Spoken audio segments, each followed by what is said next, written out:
MS Excel 2016 के इस अध्याय में आप सीखेंगे कॉलम तथा रो फॉर्मूलों का उपयोग करना। यदि हम एक्सेल शीट में किसी सेल का कॉलम नंबर जानना चाहते हैं, यानी वो सेल किस कॉलम में है, तो ये काम हम कॉलम फार्मूला की सहायता से कर सकते हैं। इसी तरह यदि हम एक्सेल शीट में किसी सेल का रो नंबर जानना चाहते हैं, यानी वो सेल किस रो में है, तो ये काम हम रो फार्मूला की सहायता से कर सकते हैं। ये आप कैसे कर सकते हैं देखते हैं इस वीडियो में। यहाँ हमारा डेटा M कॉलम तक है और हम ये जानना चाहते हैं कि डेटा में इस कॉलम का नंबर क्या है। तो उसका एक तरीका तो ये है कि हम इसकी गिनती करें। जैसे कि पहला कॉलम है A, इसी तरह से B हो गया दूसरा कॉलम। ऐसे आप गिनते जाएं, जहां तक भी या जिस भी कॉलम का नंबर आपको पता करना हो वहां तक आप उसको गिन लें। पर अगर डेटा बड़ा हो तो ऐसी स्थिति में ये बहुत कठिन हो जाता है। इस काम को सरलता से करने के लिए हम कॉलम फार्मूले का उपयोग कर सकते हैं। सबसे पहले इक्वल्स टू का निशान लगा करके कॉलम लिखेंगे। जैसे हम टाइप करना शुरू करते हैं, फॉर्मूला यहाँ पर आ जाता है।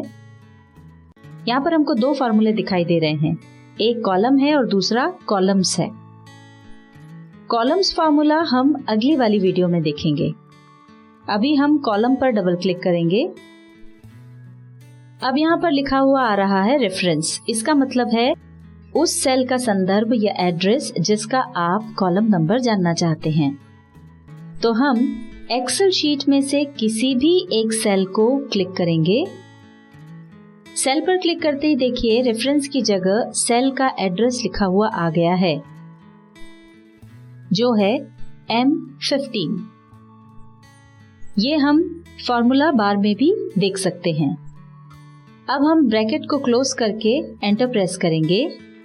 देखिए कॉलम फार्मूला ने हमें रिजल्ट दे दिया है कि हमारा ये जो सेल है वो 13वें नंबर के कॉलम में है।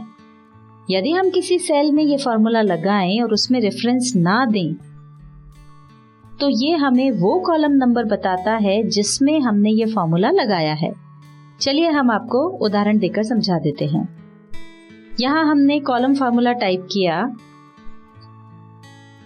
पर ब्रैकेट्स के अंदर कोई रेफरेंस नहीं दिया। ये हमने ब्रैकेट को ऐसे ही खाली क्लोज कर दिया। अब एंटर प्रेस करने पर यहाँ पर 16 नंबर दिखाई पड़ रहा है, यानी ये कॉलम जो है वो 16वें नंबर का है, ऐसा यहाँ दिखाई पड़ रहा है क्योंकि हमने जिस सेल पर फॉर्मूला लगाया है वो 16वें नंबर के कॉलम में लिखा गया है। यहाँ पर हमारा जो M वाला कॉलम था वो हमने ऊपर फॉर्मूला लगाकर देखा, वो 13वां कॉलम था। उसके बाद ये 14वां, ये 15वां और ये 16वां कॉलम आया है। अब यहाँ पर आपको लग सकता है कि P और Q ये दो अलग अलग कॉलम्स हैं, पर चूंकि हमने यहाँ पर सेल को मर्ज कर रखा है इसलिए इसने उसको 16 काउंट किया है। इसी तरह आप रो फार्मूले का उपयोग भी कर सकते हैं। यहाँ पर हम रो फार्मूला टाइप कर रहे हैं। इक्वल टू का साइन लगाकर रो लिखें। ये देखिए एक्सेल ने यहाँ पर दो फार्मूले दिखा दिए हैं, एक रो है दूसरा रोज है। इस वीडियो में हम आपको रो के बारे में बता रहे हैं, रोज फार्मूला हम अगली वाली वीडियो में देखेंगे। यहाँ रो पर डबल क्लिक कर दें। अब यहाँ पर लिखा हुआ आ रहा है रेफरेंस। इसका मतलब है उस सेल का संदर्भ या जिसकी रो का नंबर आप जानना चाहते हैं। तो हमने एक्सेल शीट में से एक सेल को क्लिक कर दिया है। सेल पर क्लिक करते ही देखिए रेफरेंस की जगह सेल का एड्रेस लिखा हुआ आ रहा है, ये है L20।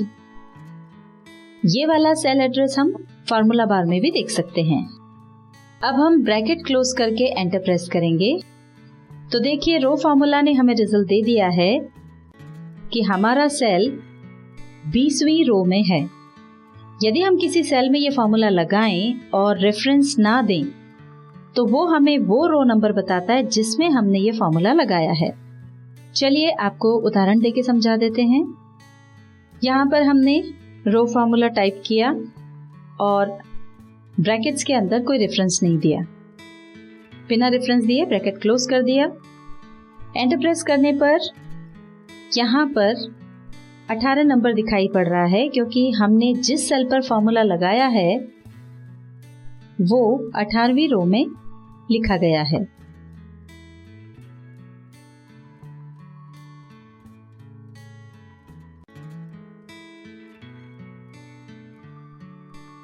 MS एक्सेल 2016 के इस अध्याय में आपने सीखा कॉलम तथा रो फॉर्मूलों का उपयोग करना।